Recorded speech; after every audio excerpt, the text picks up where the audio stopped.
Anil Agrawal ji, thank you so much. आप London से flight लेकर आए, सीएनबीसी आवाज़ के इस इवेंट का हिस्सा बने, इसके लिए दिल से आपका आभार है।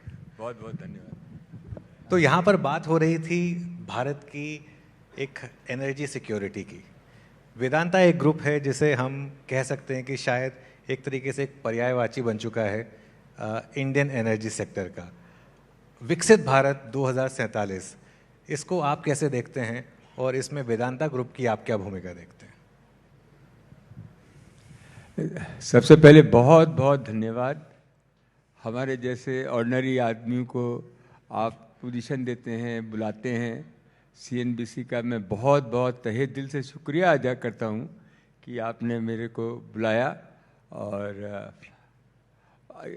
ये जो सीएनबीसी है, आप लोगों ने हिंदी को जो महत्व दिया है, ये हम रात दिन सोचते थे कि ये हिंदी बोलना एक छोटे आदमियों की बात हो गई थी, और सीएनबीसी भी एक उसमें जुड़ा है जिसने आज हिंदी बोलना एक गर्व की बात कर दी है।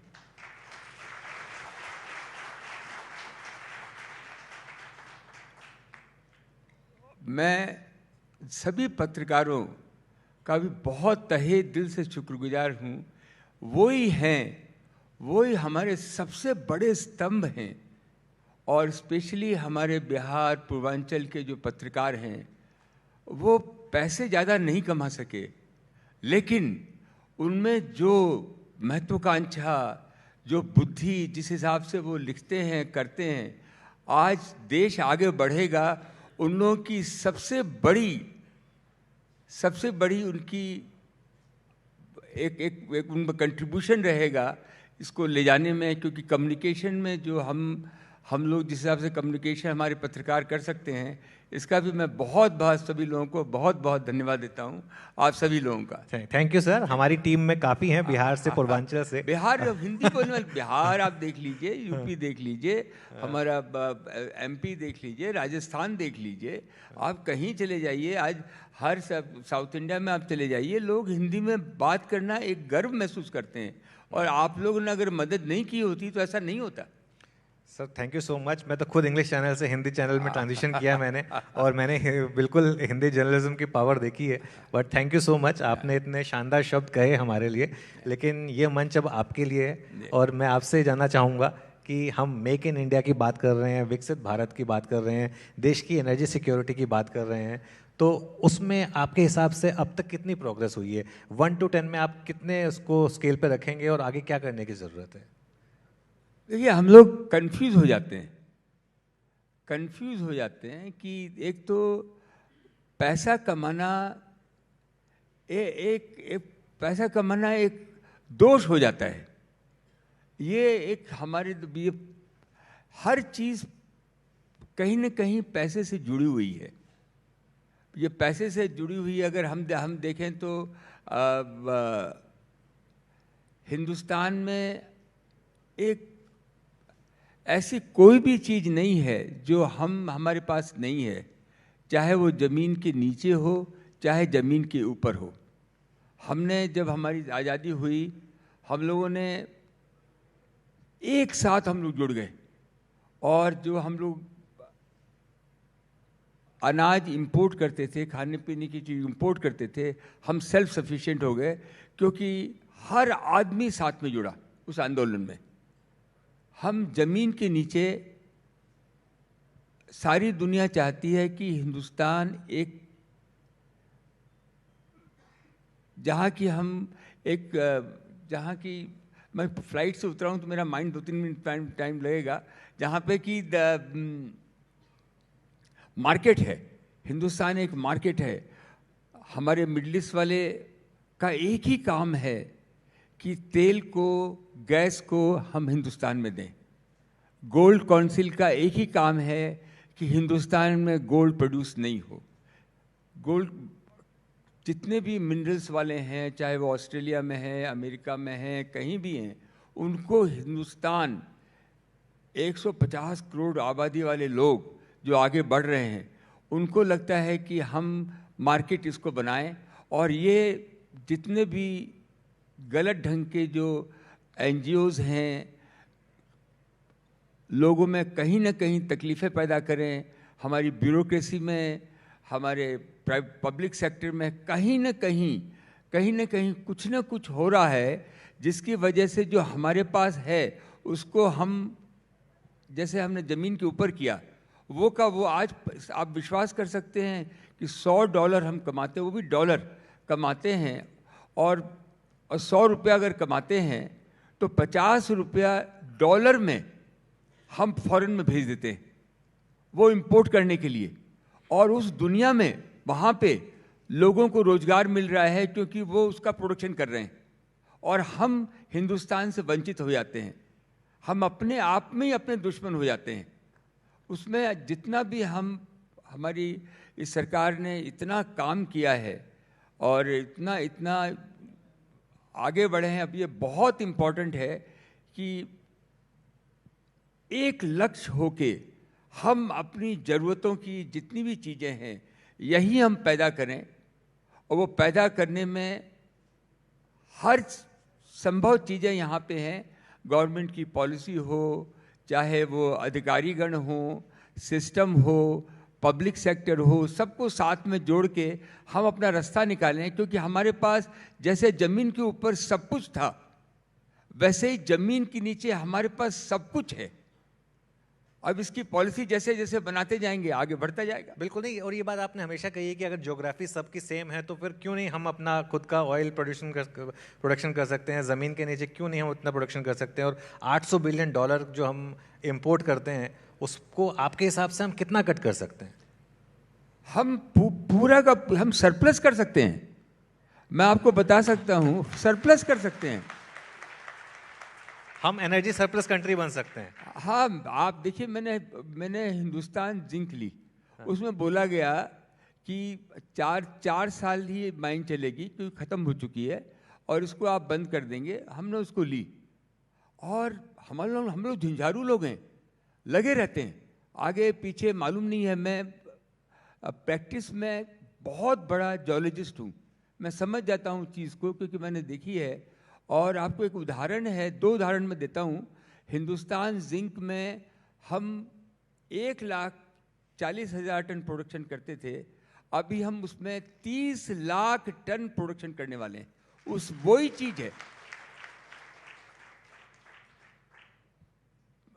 कम से कम भी दुनिया का सबसे ज़्यादा रेवेन्यू हमने गवर्नमेंट को दिया है। उसके अंदर हमने पता लगाया कि उसमें ट्रेसेस हैं सिल्वर के।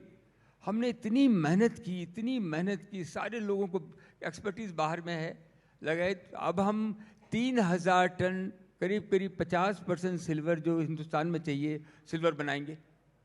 उसी में आज बना रहे हैं। इससे में आप देख सकते हैं, हम उसके जो रेस्क्यू उससे हम फर्टिलाइज़र बना रहे हैं, लार्जेस्ट फर्टिलाइज़र। जो इंटरप्रेन्योरशिप जो इंडिया में है उसको ख़त्म मत होने दीजिए। बिल्कुल। तो अभी आप देखिए, एल्युमिनियम जो है फंडामेंटल है हिंदुस्तान का। इतना जबरदस्त चाय, बॉक्साइट, हमारे इतना भयंकर बॉक्साइट है। हमने चालू किया, आप विश्वास नहीं करेंगे, नवरत्ना थी, 1 लाख टन माल बनाती थी भारत एल्युमिनियम, नवरत्ना थी। और वो 1 लाख टन से हम 30 लाख टन आज माल बना रहे हैं, और 30 लाख से 60 लाख टन माल बनाने वाले हैं। वही जगह है, वही लोग हैं, वही लोग काम कर रहे हैं। बट एंटरप्रेन्योरशिप, रिस्क लेने की कैपेबिलिटी, और उसके साथ में कम से कम भी 2000 इंडस्ट्री जो डाउन स्ट्रीम बनाएगी। तो वैसा ही हम लोग, तो मैं आपको एग्जांपल दे रहा हूँ, वही ऑयल एंड गैस में है, लेकिन लोग थक जाते हैं, एंटरप्रेन्योर थक जाता है। मैं आपको आज चैलेंज देता हूँ, बोलिए। मैं जिम्मेदारी लेता हूँ कि हिंदुस्तान में जो गोल्ड कंपनी है, जो कि 1% गोल्ड भी पूरे हिंदुस्तान की नीड का नहीं बनाती है, वो कंपनी आप मेरे को दीजिए।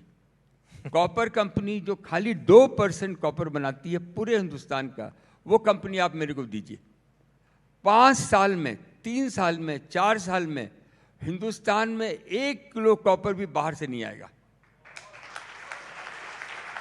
मेरे को एक पैसा चाहिए नहीं, एक कहीं कुछ नहीं चाहिए। तो जो सरकार ने हिंदुस्तान जिंक में एक एक्सपेरिमेंट किया, आज की डेट में उनकी रेसिडुअल स्टेक की वैल्यू उससे कहीं ज़्यादा है। आप चाहते हैं कि ये सब कॉपर में, एल्यूमिनियम में और बाकी सब नेचुरल रिसोर्सेज में भी ऐसा ही किया जाए?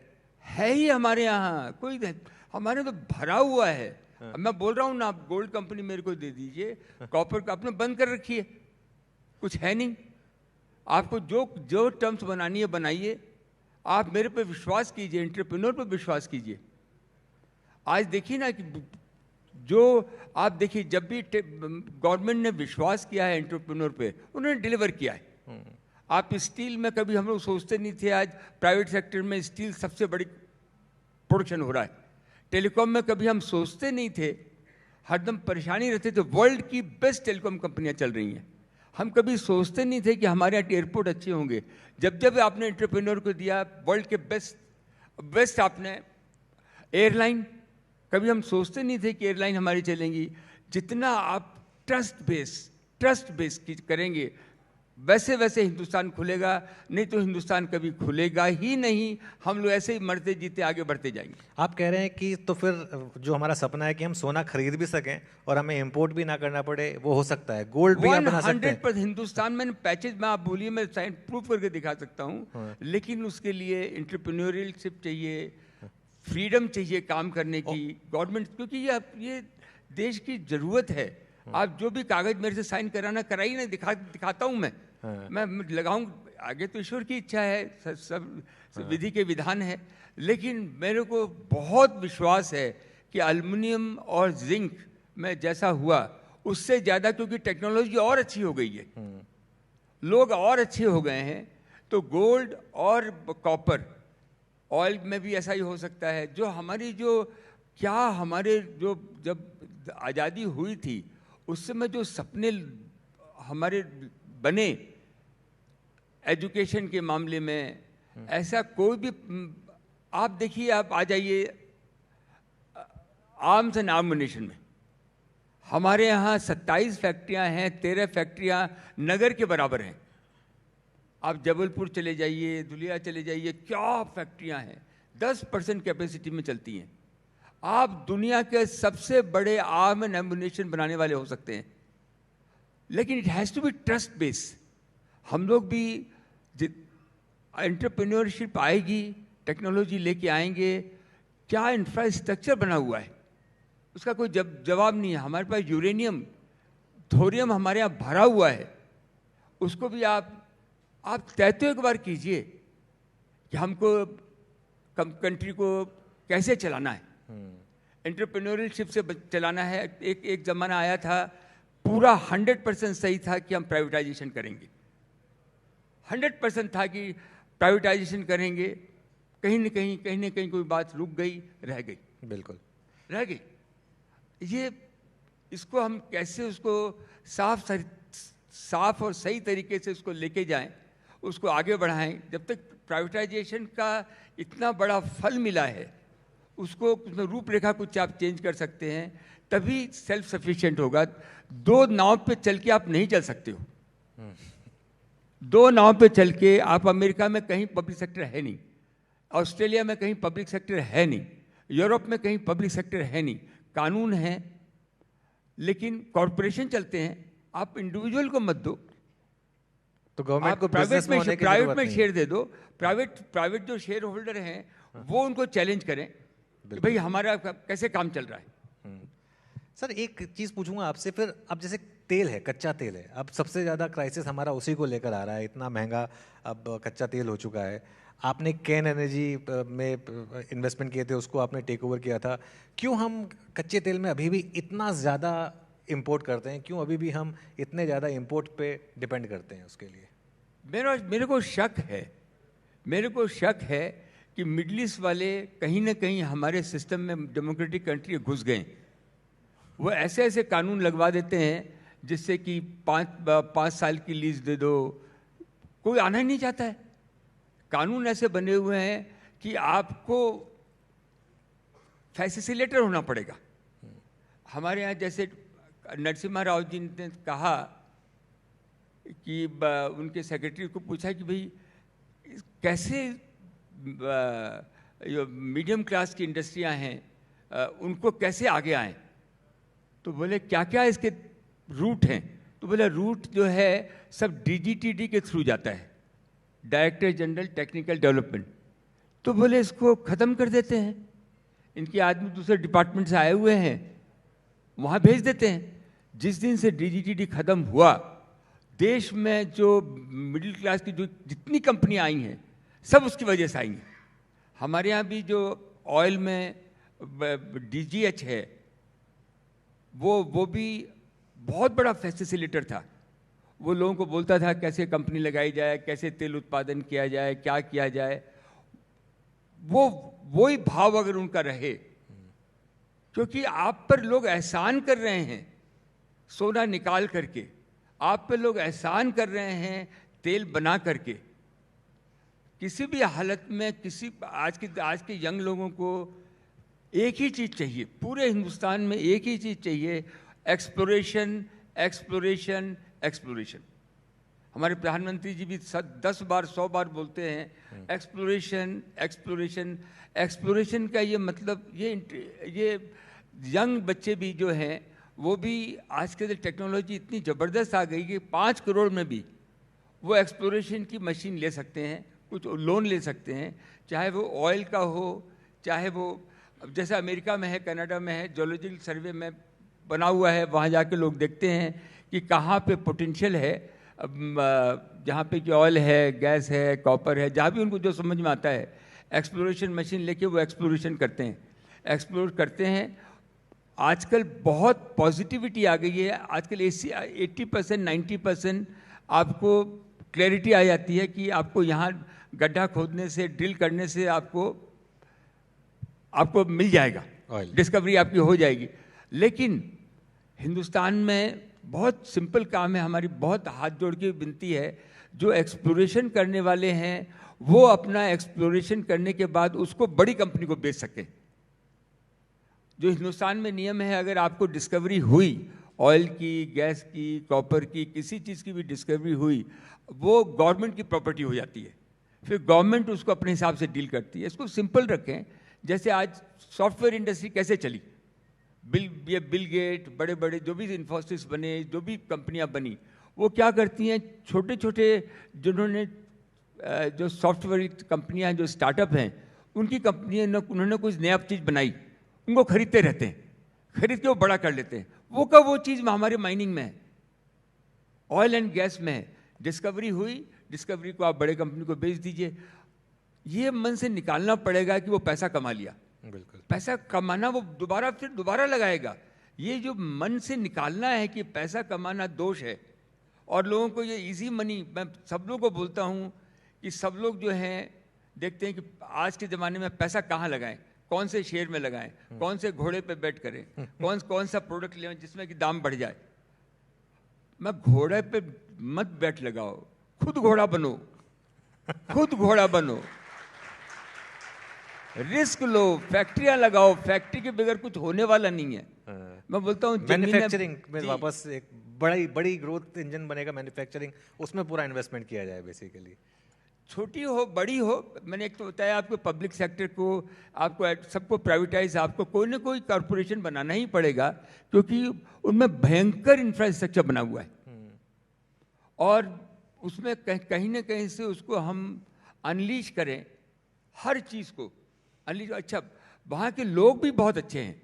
मैं ये भी बोलता हूँ, जैसे अगर मान लो आप मेरे को गोल्ड कंपनी भी देते हैं या कॉपर कंपनी देते हैं, अगर कभी हुआ, एक आदमी को निकालेंगे नहीं, हम आदमी को निकाल नहीं सकते। हमने हिंदुस्तान जिंक में, भारत एल्युमिनियम में एक आदमी को नहीं निकाला, 5 गुना ज़्यादा और लोगों को रखा, और कम से कम भी 500 इंडस्ट्रियाँ और आई साथ में, छोटी छोटी इंडस्ट्रियाँ जो कि पनपी। तो ये बड़ा इतना हिंदुस्तान में इतनी अपॉर्चुनिटी है। और हमारे यहाँ क्या है, सबसे बड़ी बात है कि हमारी जो लड़कियाँ आजकल काम कर रही हैं, जो आगे आ रही हैं, आप उनको थोड़ा सपोर्ट कीजिए। हमारे यहाँ 30% 35% लड़कियाँ काम करती हैं, उनकी प्रोडक्टिविटी आदमियों से 15 से 20% ज़्यादा है।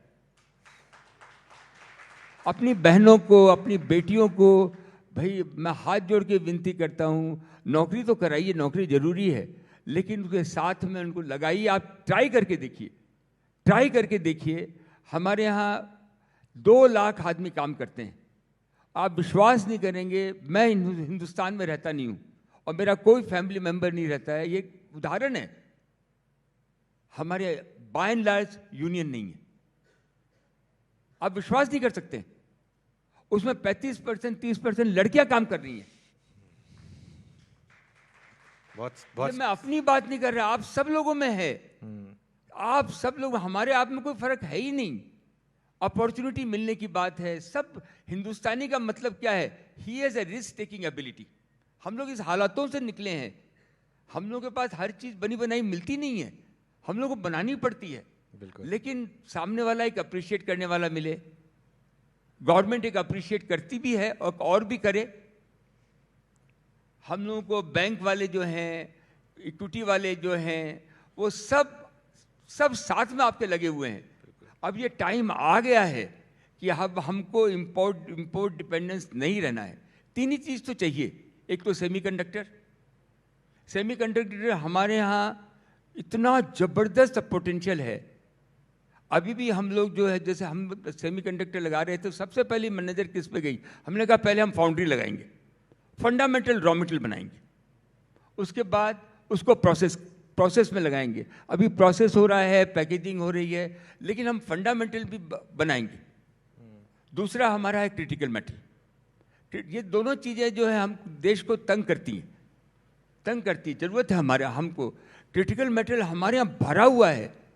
आप देखेंगे हिंदुस्तान जिंक में 1 साल के अंदर में 1.5 साल के अंदर में हम बाय एंड लार्ज 60% जो भी क्रिटिकल मेटल है निकालेंगे। और हम लोग एंटरप्रेन्योर हैं, आप लोग भी थोड़ा रिस्क तो लेना ही पड़ेगा। सेमीकंडक्टर की आपने बात की, सेमीकंडक्टर में क्या विजन है सर आपका, और किस तरीके की प्रोग्रेस वहाँ पर हम कर सकते हैं? मैं उससे निकल गया। मैं बोला मैंने उसमें मेहनत बहुत की थी, आगे ईश्वर की जो इच्छा होगी। हमारे पास मेरे को ज़्यादा कोई काम कुछ चाहिए भी नहीं। मेरे 4 काम बहुत बढ़िया चल रहे हैं, बिल्कुल चल सकते हैं। एक तो ऑयल एंड गैस, आप लोगों को सबको मेरे को चाहिए कि आप लोग भी ऑयल एंड गैस में जाइए, एक्सप्लोरेशन कीजिए। बहुत दम है हिंदुस्तान में। हिंदुस्तान की पॉलिसी भी अच्छी है। आज के दिन गवर्नमेंट ने उसकी ड्यूटी भी कम की है। ऑयल एंड गैस सिंपल है। ये हिंदुस्तान जो है, मेरे को लगता है एक दिन बाड़मेर जो है ह्यूस्टन शहर बन जाएगा। इतनी पोटेंशियल है ऑयल एंड गैस। दूसरा, हम कॉपर बनाते हैं। 5 लाख टन कॉपर हम जाम्बिया में बनाते हैं। वहाँ पे जाके हमने 0 से चालू किया। आज 5 लाख टन के वर्ल्ड के लार्जेस्ट कॉपर बनाएंगे।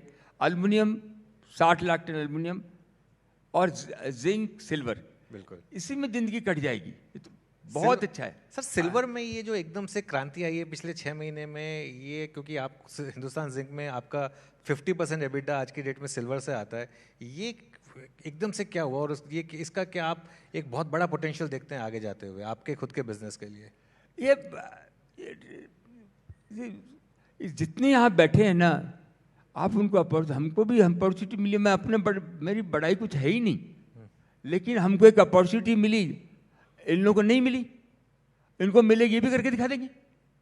हमको मिली, उसमें लगे हम लोग, क्योंकि हम लोग मेहनत ज़्यादा करने वाले लोग हैं।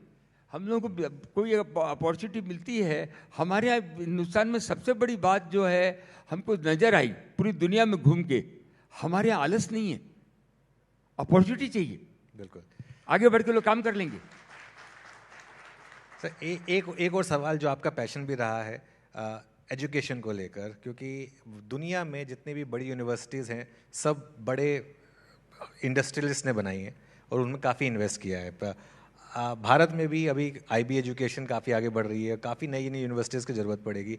इस पे आप कितना इन्वेस्टमेंट कर रहे हैं? आज हिंदुस्तान से 1 लाख बच्चे तो जाते ही होंगे शायद बाहर, बिल्कुल बाहर पढ़ने जाते हैं। 1 पर 1 करोड़ रुपया खर्चा हो जाता है, और 13% फैकल्टी दुनिया में हिंदुस्तानी है। अगर हिंदुस्तानी प्रोफेसर है उस पर लोग बोलते हैं हम यही पढ़ाने वाला अच्छा है। लेकिन गवर्नमेंट बाहर में यूनिवर्सिटी नहीं लगाती हैं, जितने भी लोग हैं इंडस्ट्रियलिस्ट ही लगाते हैं। हम लोग को भी अगर इंकरेज करेंगे, हमको भी, मैंने भी यही कहा है कि हम लोग को एक अपॉर्चुनिटी मिली, उसमें हमारे we never had any godfather. अपने बिहार से निकले, यहाँ लात खाई, वहाँ जूता खाया, वहाँ आगे आए, वहाँ पीछे आए, कहीं से लोन मिला, लोन 50,000 रुपये का लोन चेक पास कराने के लिए पूरे दिन भर बैंक में बैठे रहे। पान लेके बैंक मैनेजर के पास गए, भैया खा लो, हमारा चेक पास कर दो। हम लोग तो कभी लाइफ भर तो इकोनॉमिक क्लास में चढ़े, बाथरूम के बाहर कहीं पे जगह मिल जाए तो सो के निकल गए। तो ये जो चीज़ें वो हिंदुस्तान मालूम को ही है।